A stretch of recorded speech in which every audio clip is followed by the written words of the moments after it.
नमस्कार प्रेक्षकांनो, लक्ष्मीच्या पावलांनी या मालिकेच्या येणाऱ्या भागामध्ये आपल्याला पाहायला मिळणार आहे की कला आणि अद्वैत गुरुजींनी त्यांना जो तोडगा दिलेला असतो शापाचं निवारण करण्याचा, त्या पुस्तकामधील पहिलं पान फाटलेलं असतं.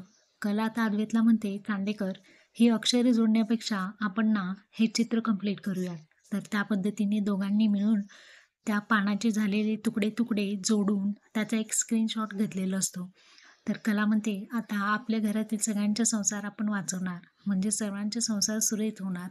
तर त्यामुळे कला आनंदी होऊन अद्वैतला डायरेक्टली मिठी मारते आणि अद्वैतसुद्धा खूप आनंदी झालेला असतो की एक एक स्टेप ते पुढे जात आहेत.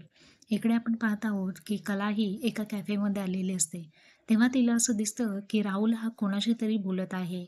आता ती ती व्यक्ती समोर कोण असते? कला म्हणते, "राहुल इथे आणि कोणाशी बोलतोय?" असं ती मनातल्या मनात म्हणते.